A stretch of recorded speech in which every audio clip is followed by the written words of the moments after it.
Good evening and welcome to tonight's meeting of the Commonwealth Club of California, the place where you're in the know.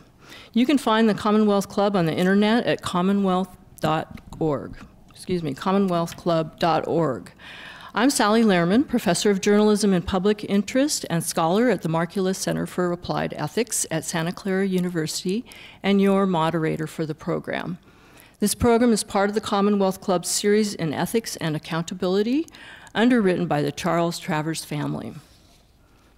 So with talking heads and pundits across the media just feasting on the run-up to the presidential election, some observers say that claims, counterclaims by candidates have never been more sensational or contradictory, and that the news media just has not often enough stepped up to the plate when it comes to separating fact from innuendo.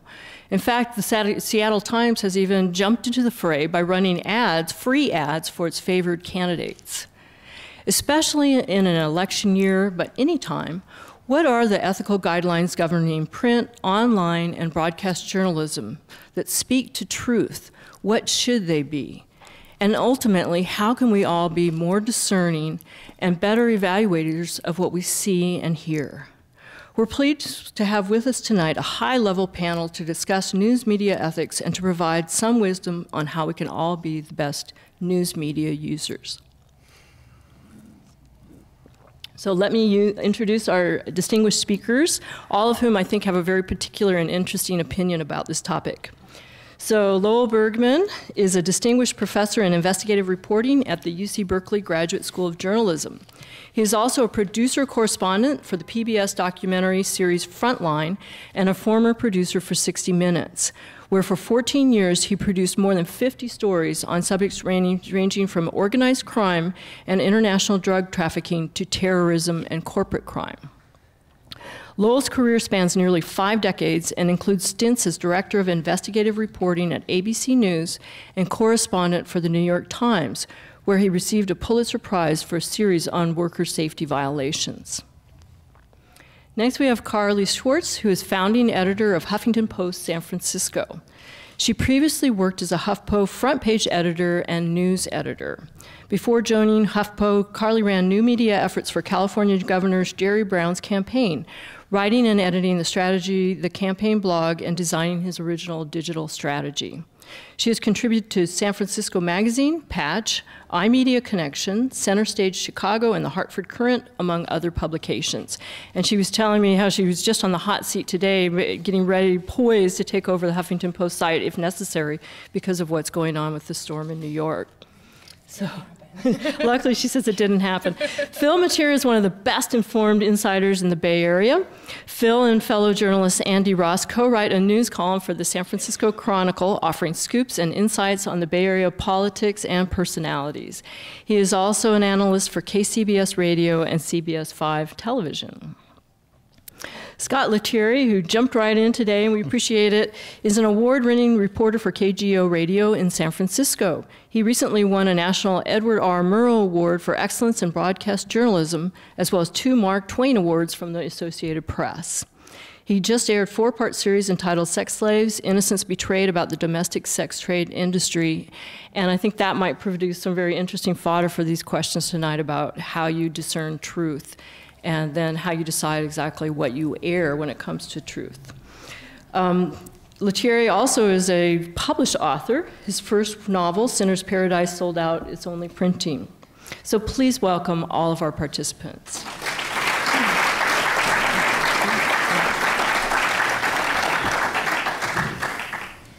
So I'd like to start tonight by telling you a brief little story that I think kind of sets the scene for the questions that we face today. The first day of class this fall, I asked my journalist students what I thought it was a very easy question. How is the news different from marketing, advertising, or just plain vanilla information? One student who earlier had demonstrated himself to be smart and well-read, he raised his hand and he said, "That's easy. Journalists report on a topic and then they tell you their perspective on the topic." So, you know, hardcore journalist myself, I was devastated. But then I got to thinking, you know, maybe I'm missing something. And so my first question to our panelists is, has to do with how things have changed. So am I missing something? Do people nowadays expect a political bias from the news media these days? And if they don't, should they? So why don't we start with you, Carly? Because people probably assume there's a media bias.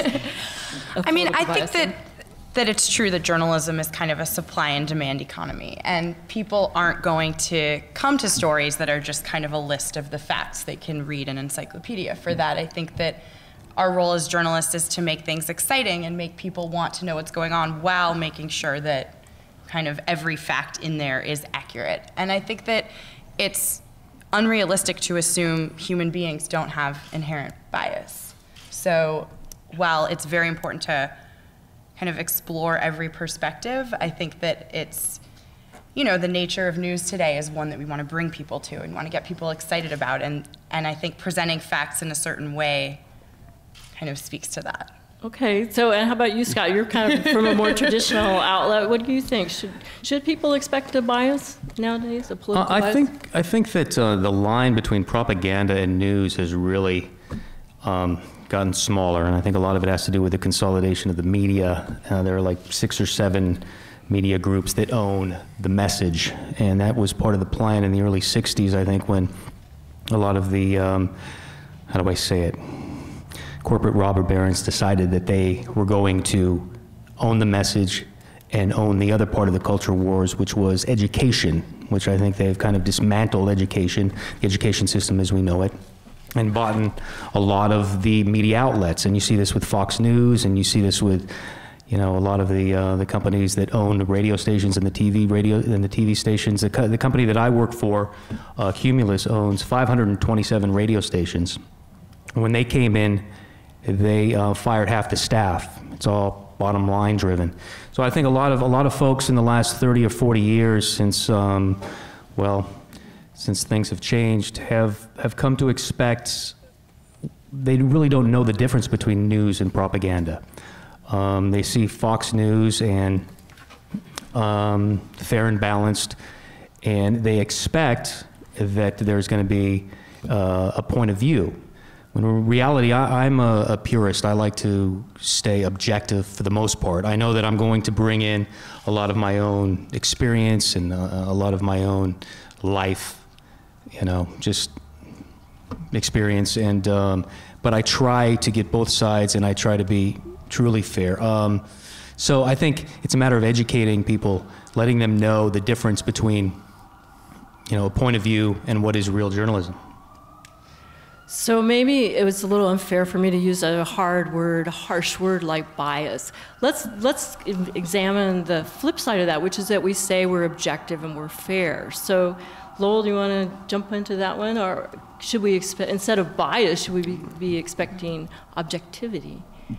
Well, first of all, I think it's important to, I'm an old academic, okay? I mean, I do teach at Berkeley now, but many years, 45 years ago, I was studying philosophy and the history of philosophy. And obviously, truth is something you can argue about, and it's been argued about for thousands of years. The notion of objectivity in modern American journalism, which is unusual, it doesn't exist in Europe, for instance, comes from technology. When the telegraph was started, and there was one telegraph line, the idea was that every newspaper along the way that would get information, they wanted people to buy that. The Associated Press, when it was formed, started a new style in journalism, which was a style that anyone could publish. And that's the objectivity standard that started us thinking that we could actually get down the middle and present a story so anyone could accept it. I think today, with a new technology, we have to understand that the legacy media, what we call the legacy media, the New York Times and other organizations like that, have developed a standard where you may say they have a liberal bias, for instance, but they do something that, for instance, Fox News doesn't do. They report against their story. They will report information that's not supportive of, let's say, their editorial point of view.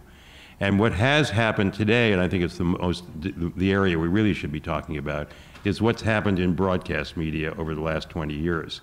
It no longer has the controls that were once built into it. It's more or less become free market, particularly on cable. And the result is anything goes. There is no way to fact check that kind of journalism.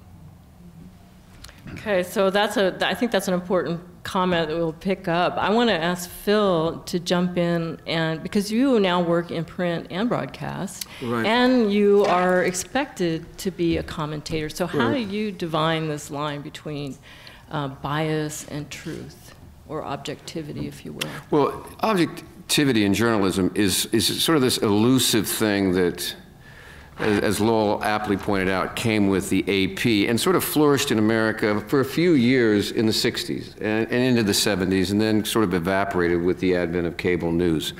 But let's be honest about it. What truth is, or objectivity is a common agreed to facts. You know, the idea of a paper years ago was that you put the facts out and everybody could read it and somehow agree that this shooting or this happening occurred that night and this amount of people, or this happened and that happened. You know, originally newspapers in the United States made their money on shipping news. They announced what port came in and what left. That's how they made their money. But from the minute somebody started making money back in Boston, it moved political. And it was biased for years, and it's showmanship for years. I work in the Hearst Corporation, the Hearst newspapers, one of the large, before the media moguls of today, that was the newspaper mogul. You know, it was William Randolph Hearst that sent the train down to the fire in Monterey and came back with great pictures because that's what people wanted, like Fox News. That was, what, 100 years ago they were doing it? Or more. People talk about the bias now. Wasn't it William Randolph Hearst that when he sent Frederick Remington to Cuba to draw the war, Frederick said, no war. Hearst said, don't worry, you supply the pictures, I'll supply the war. I mean, it's not like there is this sudden turn. If anything, there was this sort of area in there where the journalists tried to get into what we called common agreed to truths in this objectivity, and it fell apart. Vietnam and everything else. There are many daily newspapers, some of them now defunct, where you were told when you went to work that you couldn't write about the 8 great advertisers who did their full-page ads, display ads in the middle of the newspaper. So in many ways, we get information today that we would have never gotten before. I think the question, to me, that we're all talking about really because of the election is what happened to the truth in terms of what the president may say at a debate or Romney may say at a debate, the background of what's going on, the developments of things that are now being said openly by politicians that many of us thought had gone by the wayside a long time ago and now seem to be acceptable discourse. So that's probably the most surprising thing to me about what's going on. And so how do you mean? For example, let's say we take Romney and Obama and the truth factor in the debates about foreign export of jobs and things like that, and let's compare and contrast that to Humphrey and Nixon, you know, where they were, you couldn't believe, you know, the truth there was we were watching the truth and reporting the truth and pretending like we weren't. I mean, remember the... Well, some of it may have to do with just the speed of information, I think. But go ahead, because... Well, the speed of information is a big factor, and the fire hose of information that's going on, and how do you parse it out?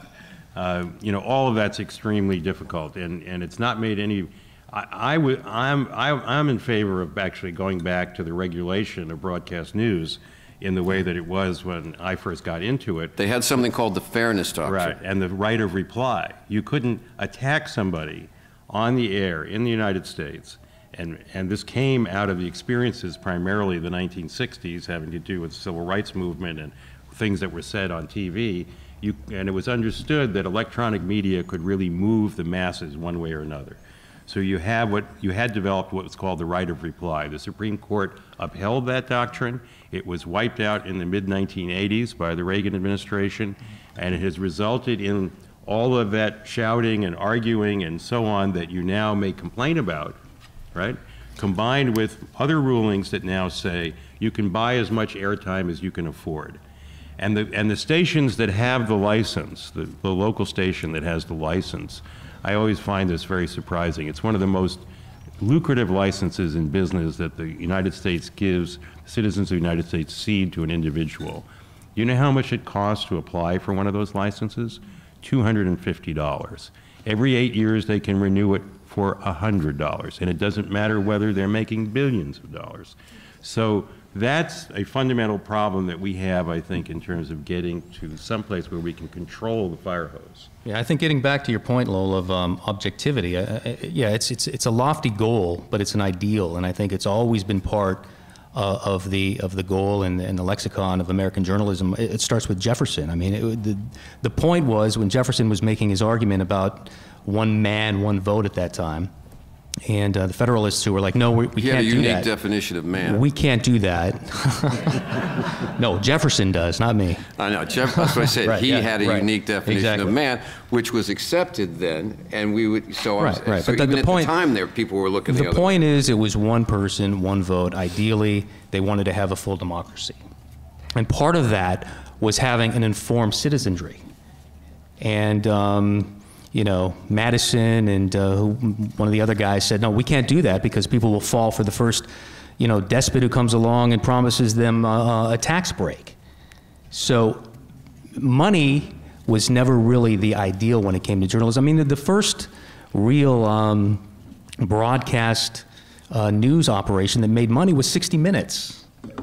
And then, you know, the CBS executives saw that and everybody else saw that and said, hey, we could make money out of this. And then all of a sudden, you know, the goals of objectivity, really, that wasn't paramount anymore. So And don't forget the let's advent of fast cable. forward to where we are today, and with your own experience, I think part of what people would be very interested in hearing about is when, as a journalist, how do you discern truth? And is there a moment, can you think of a moment where you were unsure of what truth was for the purposes of reporting, and how did you navigate that? How did you end up reporting the story? Well, so let's start with you, Scott. I never let the truth get in the way of a good story. I'm afraid that's what a lot of people probably think. You know? It's slippery. It's hard to tell the truth. I mean, you try to bombard yourself with so much information, and that hopefully you will have an epiphany, a moment of, oh yes, this is. When I was doing my series on sex slavery, I interviewed this woman. Her story was unbelievably compelling, and she talked about how she was kidnapped and raped and put into this whole, you know, subculture of walking the streets in Oakland and San Francisco. And when I looked into her eyes, and she was telling me about how this guy took her out in the alley and raped her and said that he was going to kill her kid, and that if she wasn't, you know, going to be part of this life, she was in danger. I believed her. I didn't, you know, I talked to the prosecuting attorney, I talked to her attorney, I talked to the DA, and they were like, oh, well, you know, there wasn't a good case.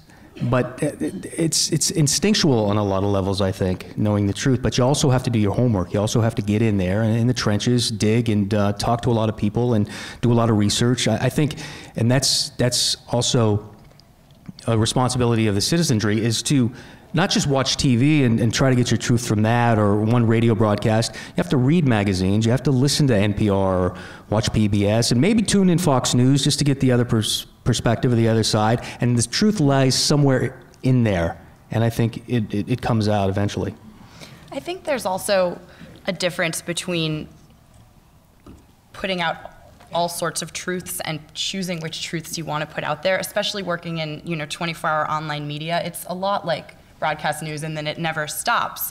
And maybe it's true that Sarah Palin said something that people are going to harp on and the facts are accurate and we got the quote perfectly, but is that a story we really want people to focus on? And as I think as kind of a modern day journalist, at least as an editor, one of my responsibilities is to kind of hone in on what stories are important for people to read about, regardless of whether or not they're stating accurate facts.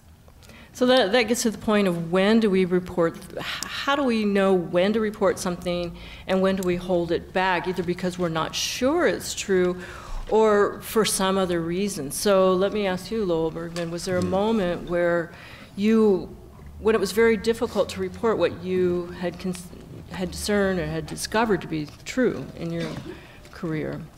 Well, I mean, I think probably the most important example was back 1977.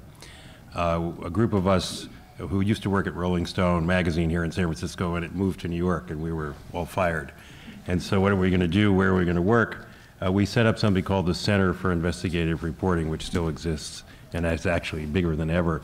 But initially, when we did it, our funding was primarily from what I would call liberal left people, nonprofit funding. And one of the stories that we came across initially was a murder case involving the head of the Black Panther Party, Huey Newton. And we had to make a decision about whether or not to, in a sense, both, if you possibly alienate our donors, and also, given our own sort of backgrounds and political sympathies, were we going to do the story? And I mean by do the story, because the story, as it developed and as we looked into it, showed that the Black Panther Party had become basically a criminal gang. And he had been involved in this murder, whether he wasn't convicted of it in the end, but he was involved in the murder. And so we had to come to sort of a, you know, if you will, a come to Jesus moment, and we did it. And you know what? It was a great lesson for me because the story got national play and it was very successful. We got a lot of complaints from certain people in various political groups, but in fact it established our credibility. And I think the idea is that, and I think this is probably more about what I think a lot of us would like journalism to be and why I'm proud of that story, is that we do have to report against ourselves. We may be wrong. We may believe the wrong things, and that's the difficult times to do stories. The other experiences I've had really have been around learning what a news organization will or will not do. And that's a whole nother story. That's not about what I may want to publish, but what can I actually report on? And then after a while learning that there are some areas where you can't report on certain things, so you don't. And you self-censor. And self-censorship is a whole nother issue in terms of how all of us experience the world of journalism. Which leads into something that happened with me, a little update. The Proposition 8 trial here in San Francisco, gay marriage. Okay? The judge in that case, Vaughn Walker, federal judge, was hearing the case to decide whether gay marriage was legal or not. Vaughn Walker is gay. Vaughn Walker is not in the closet. He's not out in that he didn't think as a judge he should come out, but he's gay. The trial was proceeding and going on at a very big pace, and myself and my partner sort of one day realized, and you know, nobody said that Vaughn Walker is gay. Not one news report ever mentioned the fact. His being gay is a fact. That's a fact. Then the question became, do we report that fact? And that's where it got very interesting and political. Because although it was a freestanding fact, and in the history, if anybody was ever going to write a history of gay marriage, that would be included as a fact. But at the time, there were some people that thought it was too hot of a fact and questioned whether it would influence the trial. And why are you bringing it up? What's the justification? What proof do you have? There were editors asking the questions, obviously uncomfortable with reporting a fact. Vaughn wasn't uncomfortable about having the fact reported. In fact, we got the feeling through talking with friends of his, since he was a judge and he couldn't talk, that he would not be uncomfortable at all at having it out because he knew it was going to come out once he made that decision.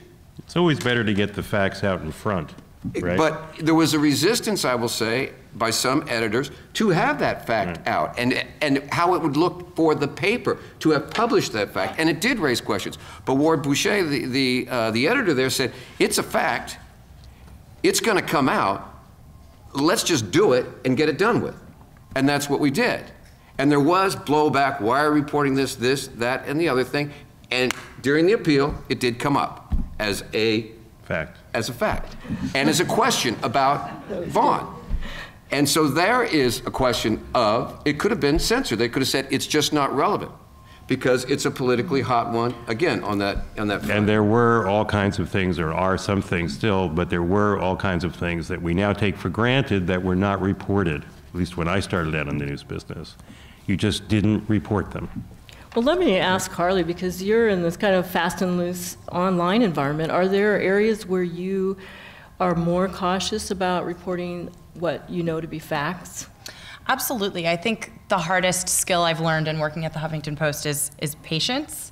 kind of you hear something and then you have to verify it, and then you have to verify it again, and you can't just take, you know, what another publication said at face value if it's potentially incendiary, for example. My reporting career is definitely a lot shorter than everybody else on the stage with me, so I don't have too much experience to draw from. But one thing that happened this year that kind of was a hot button issue for all of us was the Rasmir Karimi scandal.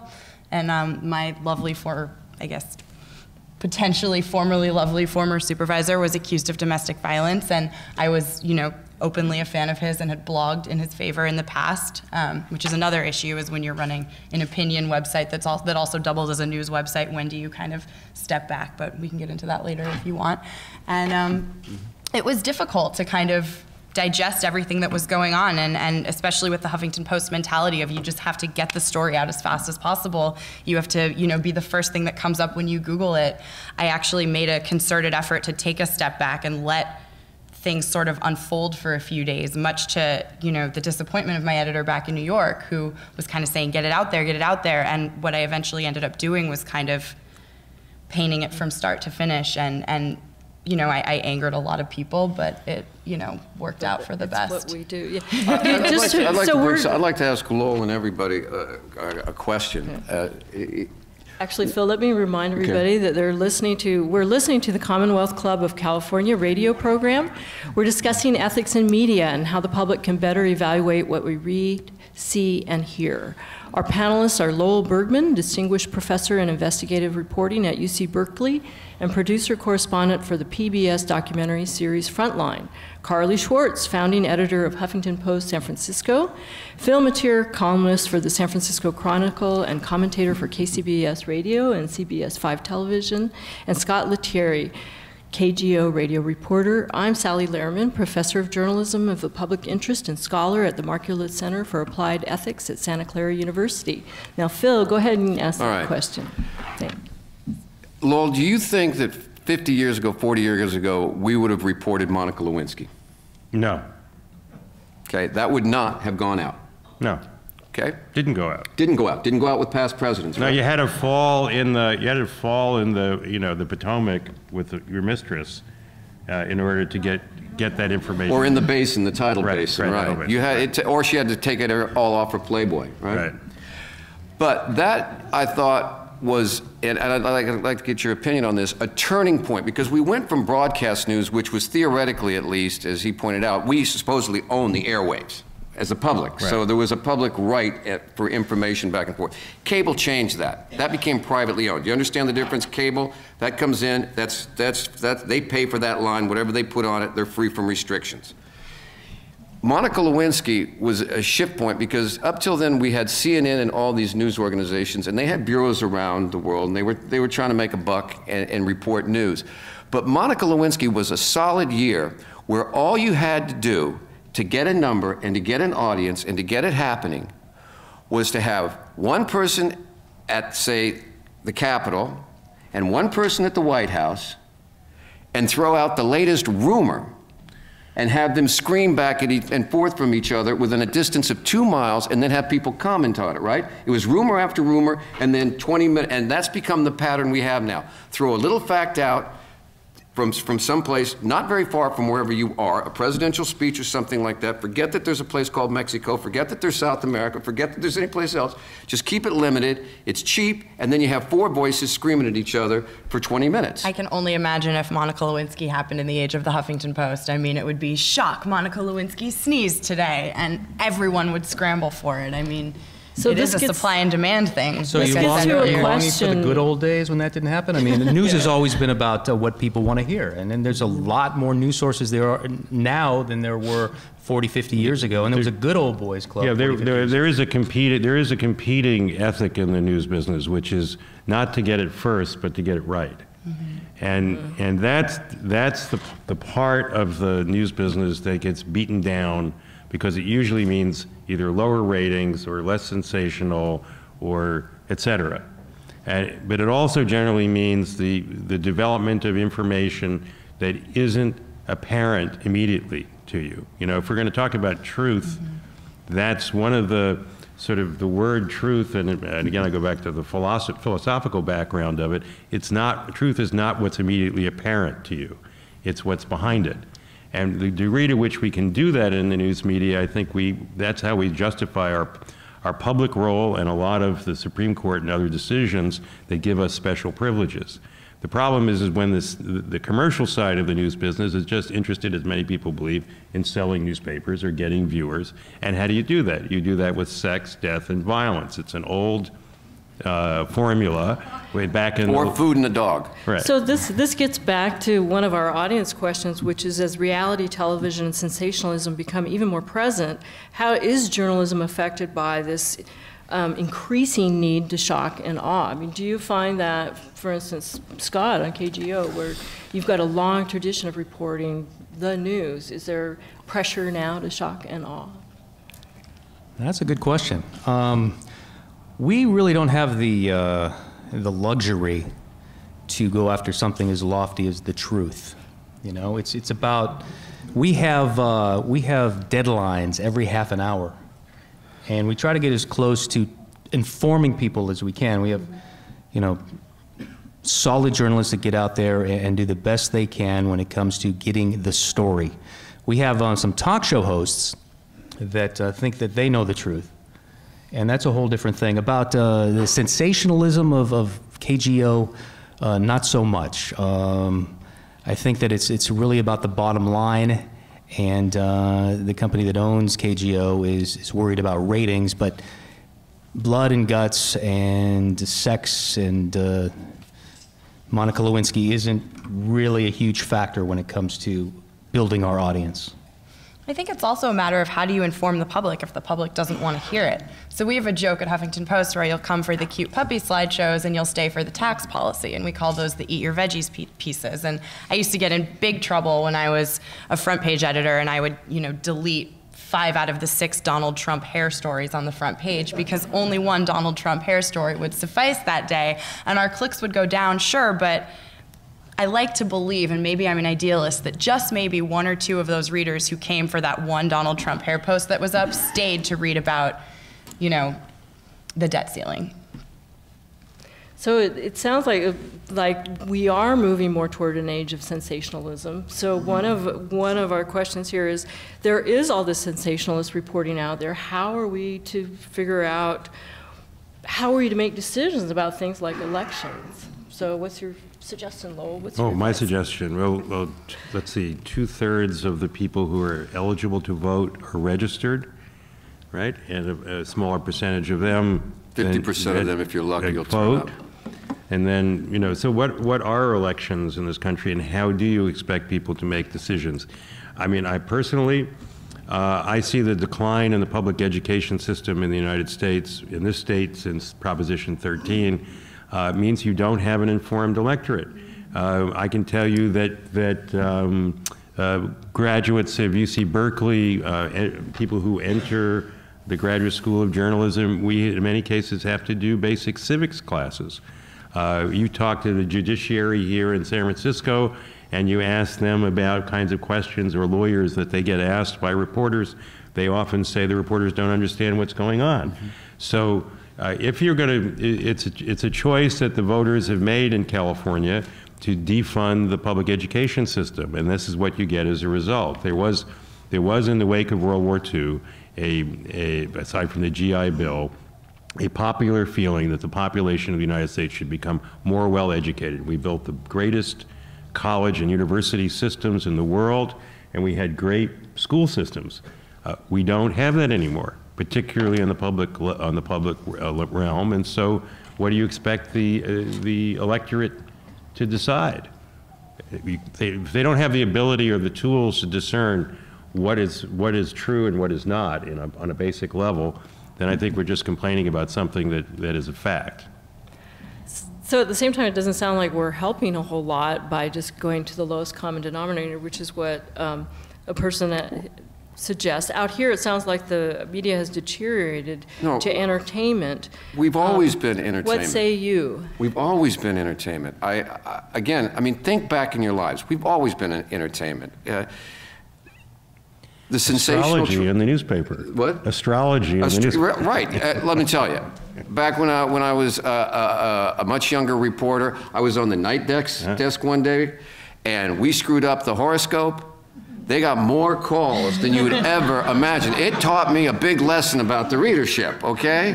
I mean, you screwed up the horoscope. They were after you, all right? So we did have those. You're absolutely right.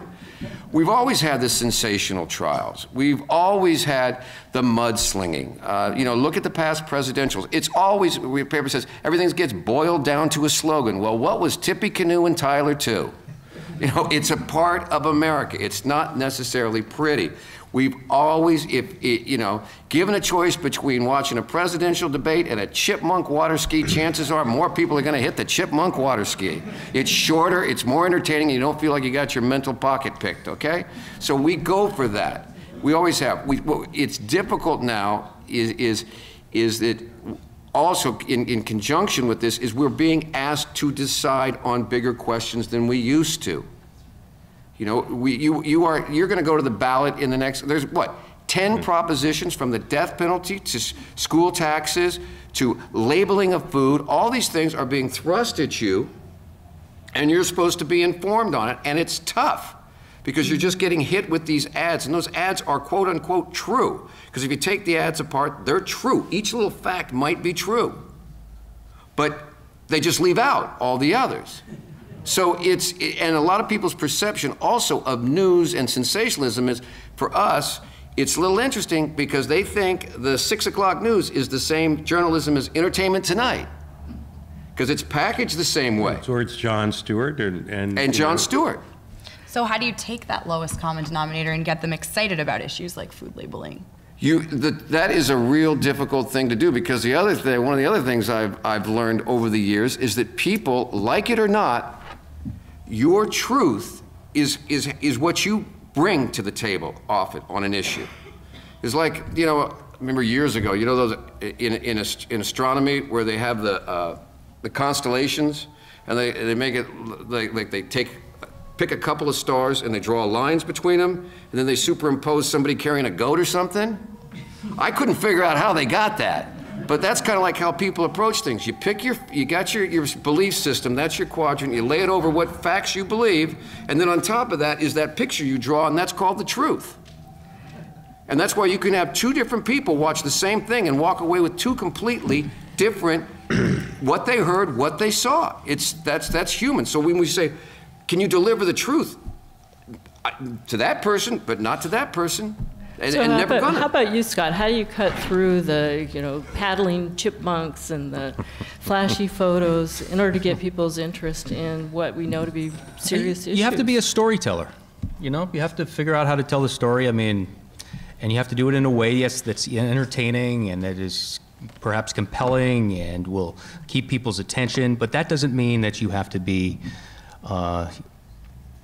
lose your morals as a journalist, so to speak. And I think that people can decipher between CNN and Jon Stewart. They know what they're getting as entertainment in one aspect, and the other, they know that they're getting news. And I think that if you keep just, as a journalist, if you keep just giving your listeners or your readers or your viewers credit that they're intelligent people, I think, it'll rise to the top and people will make the right decisions eventually. I think we need fundamental change, I think, in this country. I think public financing would go a long way toward, taking all the money and the sensationalism out of elections.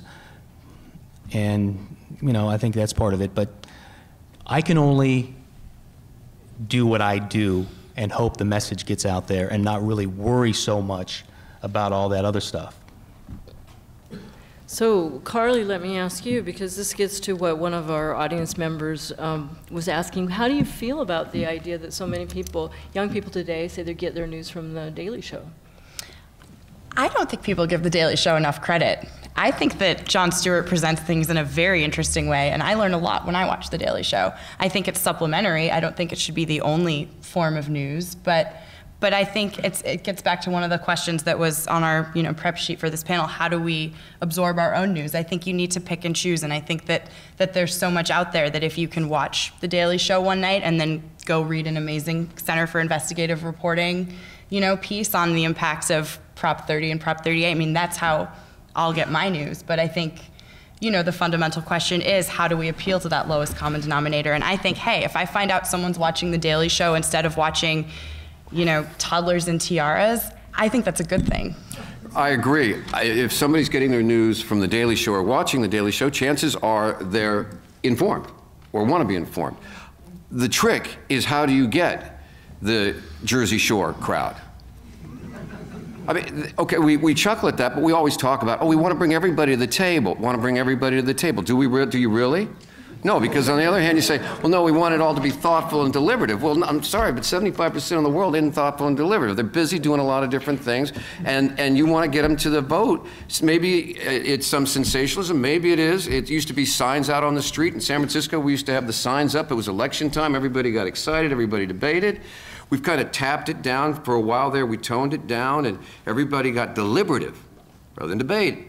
And everybody had, and we've seen drop off in the election. So my goal is to try to get those people that don't normally, get them in. Because that is the diversity that we supposedly want, rather than this sort of bandwidth of people with a certain education that are sad that things aren't as good as they could be. Get them in, but then don't only give them what they want. There are only so many, Big Bird Tumblr accounts you can create after a debate before you're saying, okay, what about the issues that were actually presented at hand here? One of the, in my experience, one of the most miraculous things I experienced was learning from print to television, going from print to television, and learning the techniques that had been developed primarily by Don Hewitt and various people in television news about how to get people into the tent so they listen to your story. And by the way, when you watch or listen to 60 Minutes, you can understand it by listening to it on the radio, because it's written actually as a radio program. It's a program with there's no lower thirds. No one's identified by a lower third.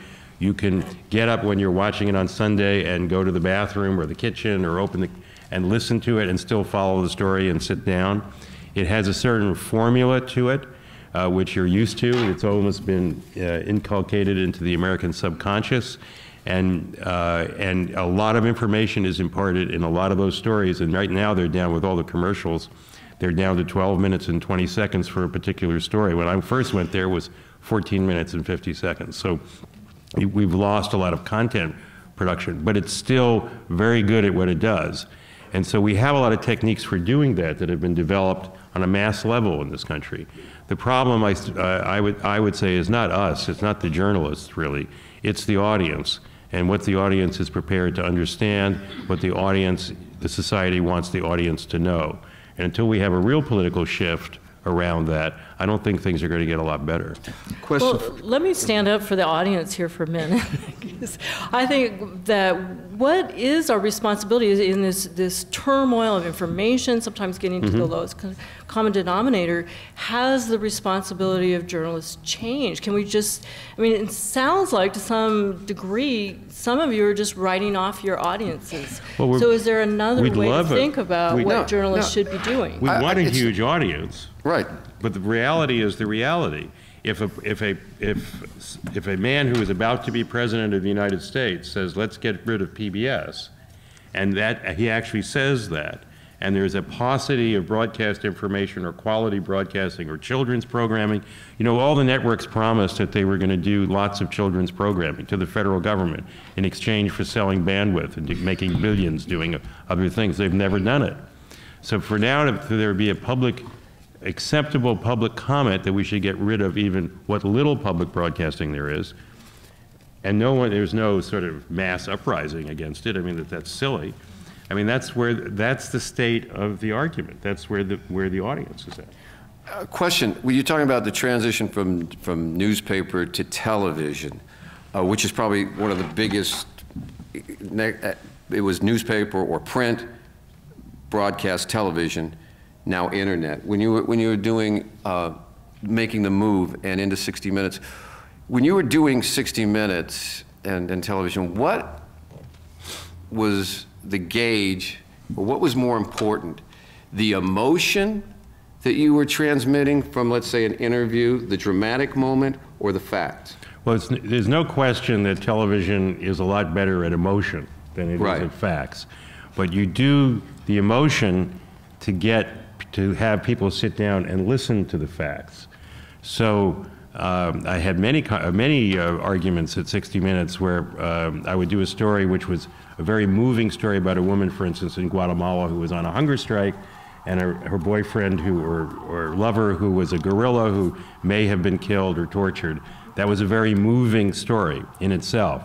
But I had to argue that we needed 10 seconds of narration in the middle to say that the US government knew where this guy was, whether he was alive or dead, and that the person who likely killed him was paid by the CIA. Now that made real news, you know, but in the middle of the emotional story. So it's a play on both ends. But good narrative writing, I've worked with, for instance, David Barstow, a New York Times reporter, and myself, who worked together. We won a Pulitzer Prize together. I have to say, he's one of the best narrative writers that you can imagine in the stories that we've done together, and he continues to do. And he brings the audience in with the lead to the story and the development of the emotion on that level from a writing point of view. So we always do both in the best of all possible worlds. Because I found it interesting in the presidential debates, how many people, because we're talking about truth and information and getting to people, how many people were reacting to Mitt Romney and Obama by the facts of what they were saying? No, it's the emotion. Or by the emotion that they were putting out? When Obama lost, was it because he said something wrong, or was it because he lacked the emotion? And when in the last one, when they looked like they were about, you know, going around in the town hall, that was an emotionally charged thing. So it was emotion. So some of what we're dealing with is like fact and truth and stuff is, you got to remember the medium you're dealing with. And in the internet, it's everything all the time. But truth includes emotion. Exactly. Is that the bigger truth? Right. So, you know, we could have a long discussion about it. I think what we're lamenting is the manipulation of the truth, whether it's emotion or facts, and sometimes a feeling that you can't ever right yourself because everything seems completely out of joint. You don't know what's true or what's not true. I mean, I recently a neighbor of mine was insisting that I watch a 20-minute video that shows that Obama is supposedly a traitor because he started talking about the assassination of Osama bin Laden. And, you know, and all of these apparently former SEAL team people or former CIA people were on camera talking about, you know, this was classified and that was classified. And you know what the fact is? The President of the United States determines what's classified and what's not classified. It's up to the President of the United States. And when I said that to this person, they didn't know that. So there was a playing off of him being a traitor and using words like that that are really charged, that I think are playing on people's emotions, and they're not playing on facts. And that's why we all get concerned about what's going on. So what about the fairness doctrine?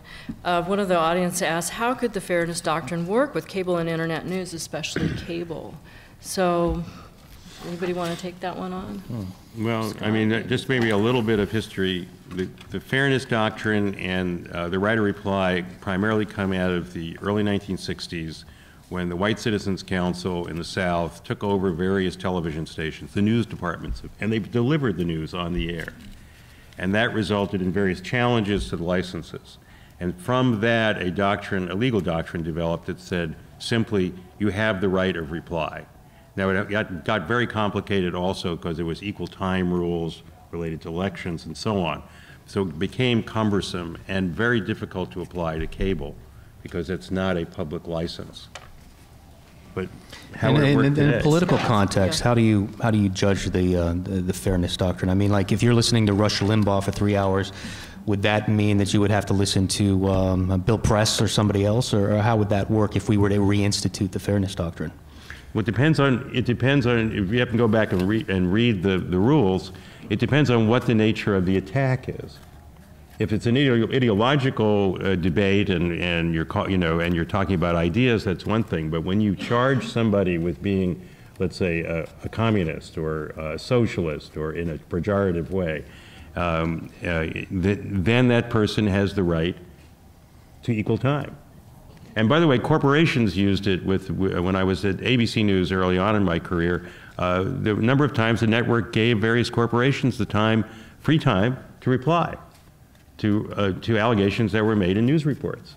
So, you know, there are a lot of different ways that it can apply, and it becomes more of a way of operating your broadcast license as a public utility as opposed to a profit-making enterprise. So, and I think what's partly behind the question is, would it be useful to have something like that now? Would it help put a rein on some of this wide-ranging, you know, bring us back to part of debate? of the challenge here, if you want to, if we drill down on the honesty level here in the Bay Area, is what people are upset about is why are so many people listening to Rush Limbaugh 3 hours a day? It's like, if we just shut him up, I mean, I'm saying, nobody's making anybody listen to Rush Limbaugh. Nobody's making anybody watch Fox News. But Fox News has got a great graphics department, and they know how to put on a show. Now, if everybody was, if MSNBC was getting the numbers that Fox was getting, would we be having the discussion? If MSNBC was getting near close to the numbers and had the influence, if the other talk took off, would we be having the discussion? Part of the problem is that there are more people listening to the Hannitys and Limbaughs on their own, and that's why they're being provided. And then it becomes a fairness thing. It's like, okay, what's fair about that? You don't have anybody that if you have somebody that wants to listen, they'll go buy it. Nobody's keeping them off.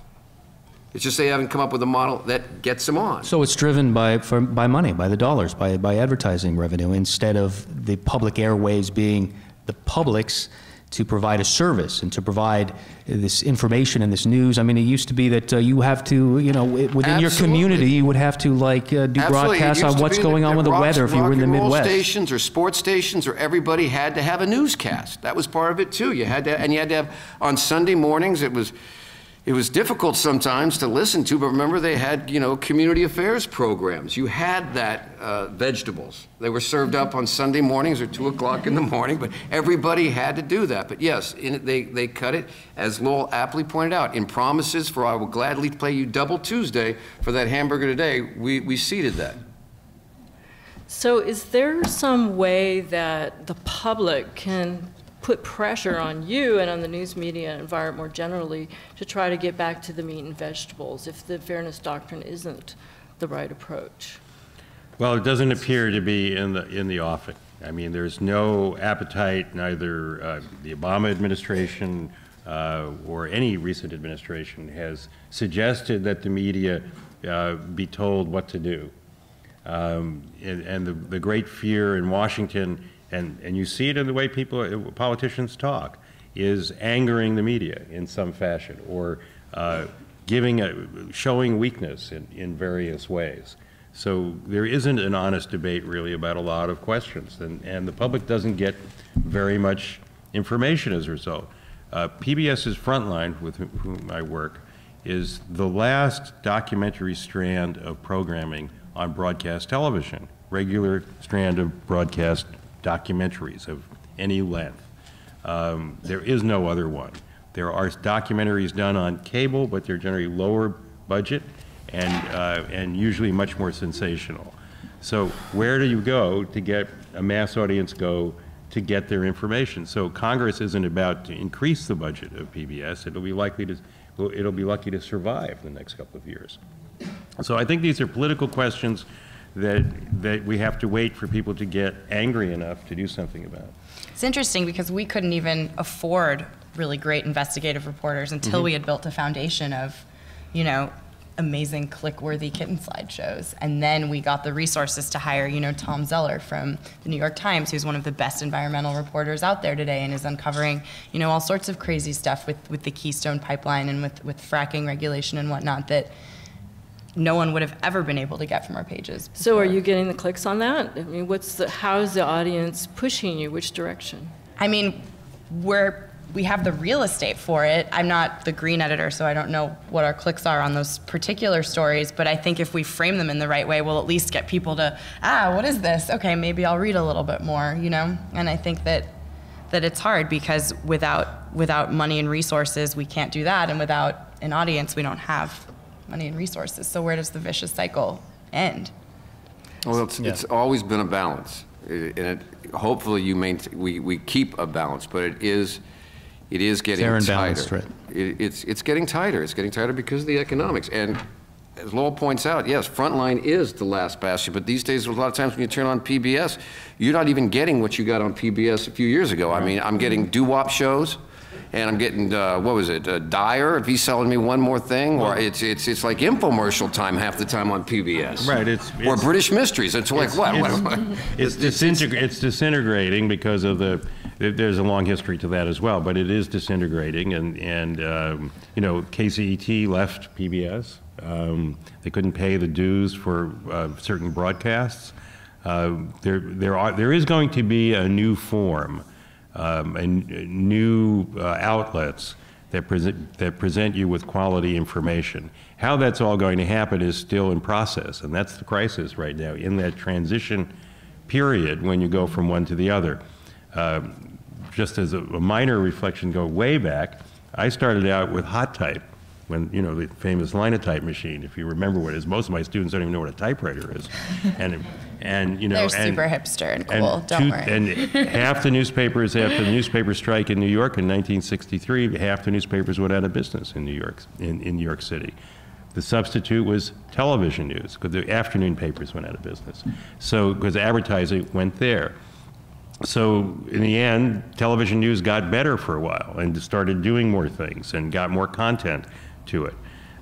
So there will be a transition to a different form and different delivery systems. We're just in that middle period, and I think that middle period is a very dangerous period. Well, so, and while we're in that period, one of the audience members wants to know how do we discern truth or fact from just all the fluff out there? So what is your advice, Scott, for instance? How do I know that something I'm reading has been reported in a traditional journalistic fashion? Yeah, that's a great question. I think there are a lot of buzzwords.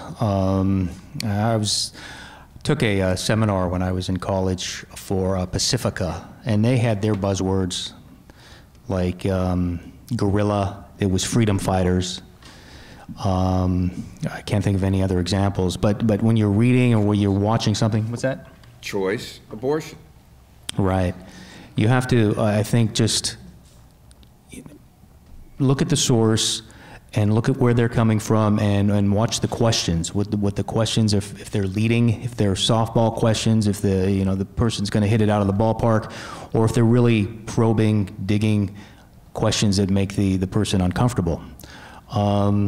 It takes practice too. I think you need to read a lot, and read different perspectives, Time Magazine and Newsweek and Harper's Magazine, but read The Nation and read, all sorts of different periodicals as well as online, Huffington Post, and watch a lot of TV and listen to the radio. I know maybe you don't have time to do that, but that's, I think, somewhere in there you're gonna find your own truth, and then you're gonna go with your gut.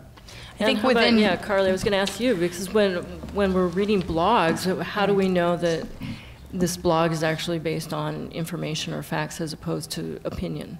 Well, our blog format is completely different than our news format. So if you're reading a long form, report on something, it is going to be presented differently than someone who's offering commentary on current events, and everything's vetted. But I was going to say, I think that it's really important within news organizations to hold journalists accountable and to make it clear that a correction notice here and there is a big deal.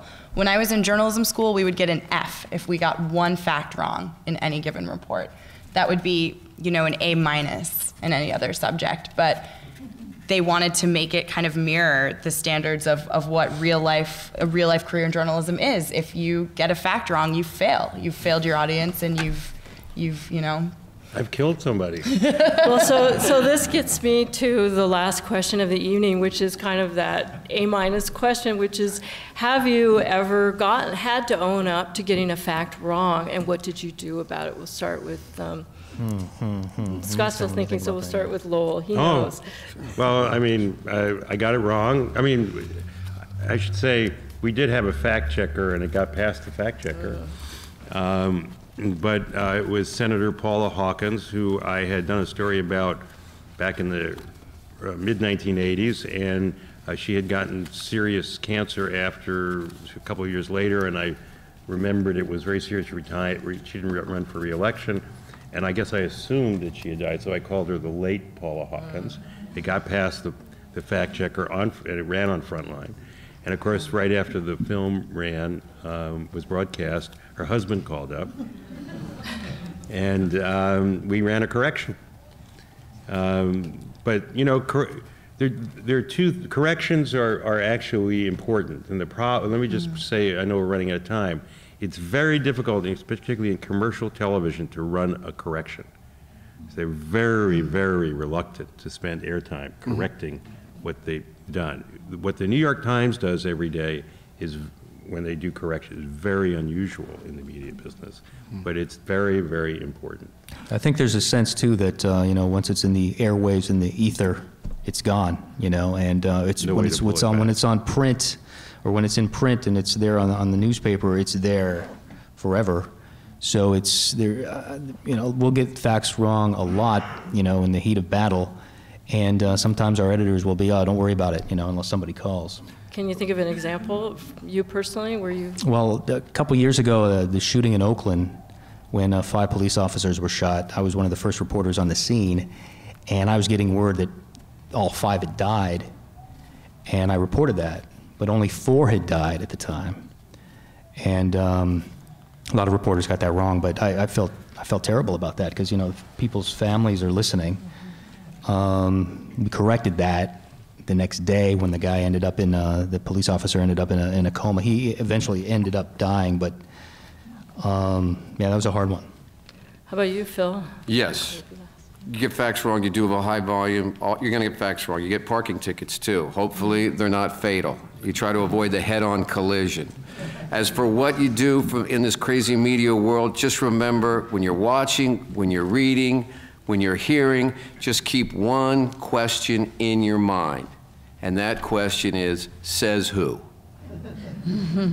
So you're going to tell us when you made a mistake? I've made them all the time. You make them all the time. Be specific. Can you remember George Bush? All right. God, no, All right, Phil's going to take a pass on that. I mean, How you about- get a rank wrong, you get an age wrong, you get this wrong. I'll tell you, that doesn't bother me. It's when you have just got the premise wrong. When somehow you put 2 and 2 together and you say it's 4 and it turns out that there was a slight shift and it isn't.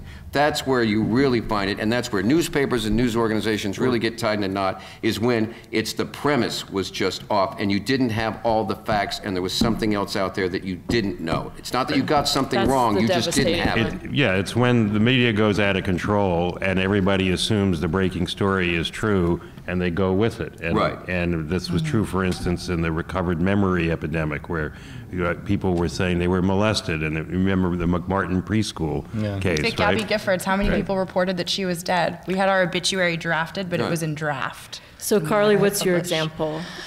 So recently, this actually was an error that never got, you know, super publicized outside of Huffington Post circles, thank goodness. But we did this great series on the 47%, where we profiled various members of you know, who didn't pay full taxes. And the woman I profiled, news sort of reached me that she had been asked to be guest of honor at an upcoming Obama event. So our new live Huffington Post broadcast channel, HuffPostLive.com, prepped a whole package based around that story. And then I kind of had to pull back and go. Once I contacted her and asked for more details, and it turned out that she was just going to the event and hoped that by telling me this that we could get more media around her going to the event. Kind of had to sit back, and I'd gotten a lot of praise from higher ups about, you know, getting her to go to that event and getting her to be the guest of honor. And yeah, it was pretty upsetting. That So read the news and read the corrections too, and as you can see, it's quite a struggle. Our thanks to Lowell Bergman, Distinguished Professor in Investigative Reporting at UC Berkeley and producer-correspondent for the PBS documentary series Frontline, Carly Schwartz, founding editor of Huffington Post San Francisco, Phil Matier, columnist for the San Francisco Chronicle and commentator for KCBS Radio and CBS 5 Television, and Scott Lettieri, KGO radio reporter. We also thank our audiences here and on the radio, television, and internet.